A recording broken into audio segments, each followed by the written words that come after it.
L'après-grille est désormais vide. Nous communiquons tous les pilotes qui sont en piste pour cette super manche de la catégorie X30 Master Gentleman. L'expérience qui prime dans cette catégorie d'âge à partir de 30 ans pour les Masters et à partir de 40 années dans l'année pour les Gentlemen. Avec en pole position Geoffrey Rouchy, le champion 2025 dans la Iame Series France, qui s'élance au devant du peloton avec FX Venet, l'un des protagonistes de la compétition nationale, mais aussi en Benelux à ses côtés. Donc une première ligne 100% tricolore devant Alexis Castellon et Bjorn Verham. Nous aurons ensuite Tommy Norgvang et François Vautier, Louis Prette et Éric Chapon, vainqueurs de 2024 dans cette même compétition sur la quatrième ligne, suivi de Romain Mange, Mathieu Bourdon, Ludovic François, champion de la catégorie Gentleman en Iame France cette saison. Vincent Jean-Baptiste à ses côtés, Jérôme Rousseau et Sylvain Lhomme sur la 7e ligne, suivi de Christian Perrin, Anthony Have, Franck Aymar, Marc Larive, François Coulet, Christophe Auger, Philippe Tutin, ainsi que Olympiakos, Mavro Michelakis et Didier Barthes sur cette grille de départ de la super manche. Vous avez devant vous, ils partent pour leur deuxième tour de formation et de mise en grille, l'occasion pour mettre ces gommes à température. Et Dieu sait qu'elles en auront besoin évidemment pour pouvoir survivre le choc de cette super manche de 12 minutes plus un tour. On le rappelle, selon le classement en vigueur ici dans le cadre de la Iame Eurocup Ladies Cup, chacun des pilotes a l'occasion de disputer l'entièreté du meeting avec 8 pneumatiques, ce qui signifie donc 2 trains dont chacun peut utiliser à sa guise, ce qui signifie que la plupart du temps, à partir de ces qualificatifs, au cours des manches et durant la super manche, on peut s'attendre à la majorité des concurrents tenter de tenir le choc et de disputer toutes ces courses avec un seul train de pneus et se réserver évidemment 4 pneus frais pour la phase finale où ils espèrent évidemment se qualifier. Ça, c'est pour la théorie. En pratique, ça peut toujours évoluer et donc il n'est pas anodin. On a déjà eu le cas aujourd'hui de voir certains troquer un pneu, 2 pneus éventuellement pour leur dernière manche, pour la super manche, pour faire en sorte de maximiser leur niveau de grip en piste. Ça fait partie du jeu évidemment et il en revient à toute la science et toute l'expérience du pilote comme du mécanicien de pouvoir un peu jauger l'évolution de la piste et afin de savoir aussi à quel moment éventuellement switcher de composants. So now let's see if we are going to have another ding-dong showdown between the X30 Master and Gentleman in their Superheat. Just one race to go for them. After this one, do we go? We do indeed. Out of the tram lines, we charge for the first corner, and Geoffrey Rouchy has immediately got pressure from Alexis Castellon, but there could be a little bit of a badinage between FX Venet, who spins! FX Venet, contact, and goes over the grass! FX Venet, big problems, and another incident. He gets caught up in 2 big shots in the space of 12 seconds. I can't believe it. Francois Xavier Venet down at the back with big damage. That's blown his chance of winning the X30 Masters title. Et Anthony Have et Olympios Mavro Michelakis sont malheureusement les 2 autres pilotes impliqués dans ce gros accrochage à la sortie du virage numéro 1. Mais effectivement, la grosse nouvelle, la plus mauvaise, hélas, pour FX Venet qu'il aurait pu redouter, c'est ce contact d'entrée de jeu qu'il précipite dans les profondeurs du classement. Hélas, pour celui qui s'est lancé depuis la première ligne de la grille et un candidat, comme vous l'avez dit, à la victoire dans cette Iame Eurocup Master, il n'en sera peut-être rien puisqu'au terme de cette manche, il faut pouvoir marquer les points. Il faut pouvoir se qualifier de la meilleure manière possible. Quoi qu'il en soit, tous ces pilotes verront la finale de dimanche. Mais dans quel ordre, évidemment, puisque contrairement aux juniors et aux seniors qui dépassent le maximum autorisé de 36 concurrents sur une même grille, ceux-ci en Master Gentleman sont, quoi qu'il arrive, assurés de disputer la finale de demain. Mais, et c'est un gros mais évidemment, c'est de savoir à quel endroit, à quelle position de la grille FX Venet va pouvoir se ranger demain, conséquence de cette désillusion. Et pour l'instant, où se trouve-t-il? Il est 20e et avant-dernier malheureusement. François-Xavier Venet devant Didier Barthes, Anthony Have et Mavro Michelakis, les pilotes impliqués dans ce gros souci du premier tour. Donc un désastre d'entrée de jeu pour FX Venet. I think we've got a car that's either missing a bumper or missing a front fairing. We just saw a Marshall dash across the road at the final turn, bringing it back to the Marshall post. So we could be seeing a kart here without its front section. Looks to me as though, yes, the 526 is being called here. That's one of the gentleman drivers. That is Didier Barthes. So Didier Barthes, unfortunately, is going to be out of this race then with a technical flag. waiting to see where Didier Bart is on the road. Oh, he's missing his rear bumper. He comes straight back into the pits, so he doesn't even need to see the technical flag. Meanwhile, up the inside, that's a big charge forward from Louis Pret. Once again, the man who was racing at the Shanghai 8 Hours just a few weeks ago as teammate to Zhou Yiran, the Chinese superstar actor, now finds himself here at Le Mans, quite a lot closer to home, battling away over the sharp end of X30 Master. Unbelievable that he's now just one place away from the lead, and that is Geoffrey Rouchy in front. Et effectivement, on est loin d'avoir tout vu.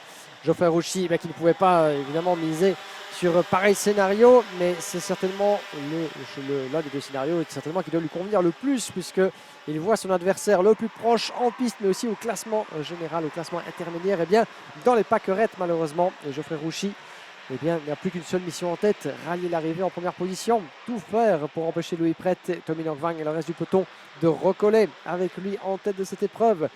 Il reste 9 minutes et un tour, tout peut encore se passer, on ne fait que commencer dans cette Master Gentleman Super Manche. Et voilà déjà l'écart qui tend un petit peu à se grignoter entre les deux leaders. Et voilà, vous les avez dans le banking avec Geoffrey Rouchy et Louis Pret collés littéralement roue dans roue. Je pense que Louis Pret va tenter quelque chose d'entrée de jeu. Il sent la menace grandir dans son rétroviseur, évidemment. Il sait qu'il n'aura pas trop de tours à devoir attendre avant de éventuellement porter les stockades.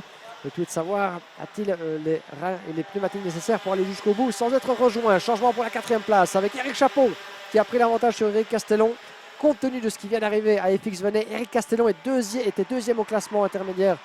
Juste derrière Geoffrey Rouchy et François Venet était troisième, pardon. Donc à ce stade, il est derrière Rouchy, le pilote dans la meilleure position pour éventuellement aller déloger le leader et le futur poleman de la première place au classement. Et pour ça, il faut faire mieux qu'une 5e position, ce qui n'est pour l'instant pas son cas avec Eric Chapon qui nous fait un retour aux affaires. On n'avait plus vraiment vu aux avant-postes depuis quelques temps Eric Chapon. Il y a un week-end qui n'est pas vraiment allé jusqu'ici, certainement comme il l'aurait espéré, mais le voilà qui revient de plus belle dans la bataille. Good battle for third place as Eric Chapon makes his move there to try and go for Tommy Nordvang, and Nordvang is not making it easy for him, so Eric Chapon having to wait 7.5 minutes to go in this X30 Master and Gentleman Superheat, and here comes Louis Pret onto the main straight, chasing down Geoffrey Rouchy, the Frenchman and the Monegasque, battling for the victory. Meanwhile, Tommy Nordvang still holding on from last year's champion, Eric Chapon, currently in 4th position, trying to fight his way back into a race-winning position. Don't forget, this is not a championship, it's a one-weekend bout. So if you can get yourself into the top 5 in tomorrow's final, then you have a chance of going for the title. You've got to put up or shut up in this category, and they will work hard. Meanwhile, Louis Pret, all over the back of Geoffrey Rouchy. They go up to the banking, and they will try and get themselves a decent run off the turners. There goes Eric Chapon! Chapon dives in on Tommy Nordvang, and also a good move there from Bjorn Verham. Bjorn Verham, the Belgian, gets through on Francois Vautier, so that is a very good overtaking move from Bjorn Verham. Don't tell me he's going to pull off another one. He is straight in there on Francois Vautier again, because he was battling away. They both managed to get through, in fact, on Alexis Castellon. So amazing work as Bjorn Verham now finds himself in 5th position ahead of Vautier, Castellon and Romain Monge. Et ça continue évidemment d'évoluer à tous les étages dans cette finale, même si pour l'instant, nos deux leaders s'isolent par rapport au reste du peloton. Et le tout est de savoir à quel moment le poursuivant va pouvoir tenter les stockades. Oh, et dès le secteur 2 peut-être, au moment où je le mentionne, Louis Pret sur Geoffrey Rouchy. Rouchy qui reste devant. Oh, c'était chaud là-bas pour le pilote OKS qui a failli se faire chipper la première place dans le secteur numéro 2. On sent que Louis Pret du team Castellet Car Racing est certainement bien dans l'ambition d'aller lui titiller l'arrière du kart, de faire en sorte que cette finale, de cette super manche, ne tombe dans son escarcelle. C'est intéressant. Eric Chapon en 3e position. Je ne sais pas si vous l'avez vu, Jake, mais regardez bien son pare-choc avant. Le front fairing d'Eric Chapon est malheureusement déplacé. Ça signifie qu'il y aura une pénalité de 5 secondes pour Eric Chapon, le pilote en 3e position. Malheureusement, sa remontée de 5 places se sera faite au détriment des fixations de son pare-choc avant. La pénalité est inévitable. Eric Chapon, quoi qu'il fasse, devra en écoper sitôt l'arrivée franchie. Un désastre pour celui qui faisait montre d'un superbe rythme depuis l'entame de cette super manche. Mais malheureusement, tous ces efforts seront en partie réduits à néant, à moins que il puisse non seulement doubler les deux leaders qui s'échangent les positions et creuser un écart de plus de 5 secondes, ce qui à ce stade relève de la fameuse ambition. Well, Louis Pret has managed to make his way into the lead now. He dives in on Geoffrey Rouchy, who's now defending like crazy. But as Guillaume pointed out to the French-speaking audience, third position, Eric Chapon, we think he may have a loose front fairing. If that is the case, then he's going to get a 5-second penalty. In this sport, the front bumper cannot be loose. It is to discourage overtaking by contact. And there's another nudge to the back of Geoffrey Rouchy. And that's going to allow an amazing bid from Bjorn Verhaam as off the road goes Rouchy. He'll be furious with Eric Chapon, and through to second comes the Belgian Bjorn Verhaam. I'll tell you what, Kevin Lemons on the side of the road here must be having kittens for his boy, having an amazing run up at a second place. Waouh, qu'est-ce qui vient de se passer là en l'espace de quelques virages, puisque Eric Chapon vient de se faire griller la politesse, non seulement par Louis Pret, mais aussi par Bjorn Verhaam et Geoffrey Rouchy qui se retrouvent en 4e position. Bien voilà, cette Superman qui se retrouve complètement sur sa tête. Il est même 5e, Geoffrey Rouchy, avec un peloton de pilotes qui est en train de lui mener la vidéo jusque derrière. Celui qui menait les hostilités, celui qui a terminé leader au terme des manches et qui était jusqu'ici le favori numéro 1 à la victoire. Non seulement dans cette épreuve, mais surtout ce week-end dans la catégorie, se retrouve à devoir courir après le top 4 depuis la 5e position. Il a même perdu près d'une seconde. Rendez-vous compte, Geoffrey Rouchy sur Tommy Norvang avec une potentielle victoire et surtout même un résultat dans le top 4 qui semble désormais un peu hors de portée pour Geoffrey Rouchy. Et il va devoir s'accrocher de plus belle et espérer éventuellement un peu de drame derrière lui, que certains pilotes s'escarmouchent un peu trop les roues. Mais pour l'instant, on est passé d'une situation qui semblait relativement confortable, ou du moins sous contrôle pour le pilote EKS. Cette situation s'est retrouvée sans dessus-dessous en l'espace de quelques virages. Et un superbe opportunisme aussi de la part de Bjorn Verhaam, remonté 2e, Eric Chapon 3, mais on le disait sous couvert d'une pénalité de par son pare-choc avant. Et Tommy Norvang, de manière très opportuniste, qui s'est glissé en 4e position, un petit peu sur sa planète. Vous le voyez là-bas, juste au milieu de l'image. Pour l'instant, l'issue de cette super manche tient peut-être aux 3 protagonistes de tête, Pret, Verhaam et Chapon. Very exciting stuff at the sharp end, and there's going to be the move from Bjorn Verhaam. He gets through and takes the lead away from Louis Pret with Eric Chapon right there in 3rd position, but we still don't think that front fairing is in the correct position. So Verhaam is going to have to be very careful here with Louis Pret. Eric Chapon has got to get into the lead and then pull out 5 seconds. Pret goes for it again on Verhaam, who is not budging. The Belgian holds his position. An amazing run and a fantastic performance. So really exciting stuff as they come down to the braking zone again. Bit of a squeeze as down to the apex. It could be a very strong stuff running through out of the final hairpin as Louis Pret goes defensive on Eric Chapon. So they come down the straight again. Chapon's front fairing certainly flexing a lot on the way down to the first corner. Nudge, nudge, turn in. And he's not going to be able to get back in front of Louis Pret as the Monegasque holds his position in second. But Bjorn Verhaam is loving these conditions, the cooler night air and the track temperature going to a lovely chill has given him the exact impetus he needs to go forwards, and a brilliant run from Bjorn Verhaam. But is this going to be a race victory? What a chance to move it up. Oui, effectivement, Bjorn Verhaam qui se retrouve pour la première fois ce week-end dans une position idéale. C'est d'aller chercher la victoire, ce qu'il n'est pas encore parvenu à faire dans l'entièreté de l'Eurocup jusqu'ici. J'étais en train effectivement de déjà commencer mes petits calculs d'apothicaire pour voir un petit peu comment les positions au classement intermédiaire sont susceptibles d'évoluer, sachant que pénalité il y aura sans doute pour l'un ou l'autre comme Eric Chapon. Le classement n'est jamais officiel que quelques minutes après évidemment la conclusion de l'épreuve, donc à toujours garder ça sous réserve, mais quoi qu'il en soit, depuis sa 4e position pour l'instant, Geoffrey Rouchy, effectivement, donc 5e, pardon. Et Eric Chapon, malheureusement, qui se retrouve dans le bas-côté.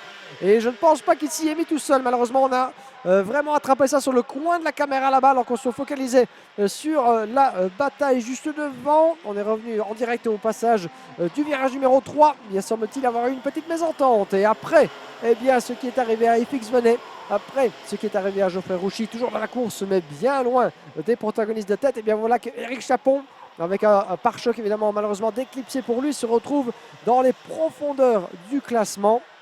On va voir où il est tombé le malheureux vainqueur de l'édition 2024 de l'Eurocup qui va perdre très gros au terme de cette épreuve. Et d'ailleurs, au passage de la ligne, devant les deux leaders, où est Eric Chapon, 9e, 10e, il continue de perdre des positions sur notre écran et il se stabilise en 11e position. Donc tout est à refaire pour Eric, qui nous avait déjà gratifié une belle remontada dans les premiers tours. Alors que devant, oh, et contact entre les deux leaders. Björn Varam, Louis Prête se sont accrochés. Ils restent en piste dans un éclat d'étincelles. Mais que c'était chaud là-bas, que c'était serré. Louis Prête qui tente de déloger Björn Varam de la première place. Ils se sont touchés dans le virage numéro 3 du côté des deux chaînes. Ils continuent de racer, vraiment aller passer à gauche comme à droite. Louis Prête, il est insupportable, interminable pour l'instant dans ses tentatives. Et peut-il passer à gauche comme à droite? Björn Varam la joue défensive et il tente le tout pour le tout. Louis Prête avec encore, nous sommes dans le dernier tour évidemment. C'est pour ça, cette super manche est passée à une telle vitesse qu'on en oublierait presque le timing à la corde. Il s'accroche et c'est la course terminée pour les deux, Björn Varam et Louis Prête qui s'accroche à quelques mètres du drapeau. Tommy Nordvang remporte la super manche Master Gentleman. Geoffrey Rouchy, lointain 5e et qui hérite de la 2e place après cet accrochage dans les derniers mètres de course, Jake. I can't believe it's come down to a shunt on the final lap. In fact, 2 of them, because Eric Chapon dropped all the way back to 10th position for his spin off the road. But then the 2 main protagonists on the last lap come together. Louis Prête tangling there at the bitter end of the race. Unbelievably, it is Tommy Nordvang who comes through to the win in front of Geoffrey Rouchy and François Vautier. Alexis Castellan and Romain Monge from Vincent Jean-Baptiste and Ludovic Francois from Mathieu Bourdon. Francois Xavier Venet in front of Eric Chapon, who will get a penalty, we think. Bjorn Verhaam down to 11th with Louis Prête down to 14th. Jérôme Rousseau and Christian Perrin in between them. François Couli in 15th ahead of Frank Aymar, Marc Larive and Sylvain Lhomme. Then Christophe Auger and Philippe Tutain. And the retirements, Didier Bart, Anthony Have and Olympios Mavromikolakis. But I cannot believe we have had a showdown like that end up in a collision. It is absolutely extraordinary that it goes on the final corner of the final lap. Bjorn Verhaam and Louis Prête collide and it hands the victory to Tommy Nordvang. And that was only the Superheat. Imagine the fireworks and the fisticuffs we could end up with tomorrow in the final. Absolutely extraordinary.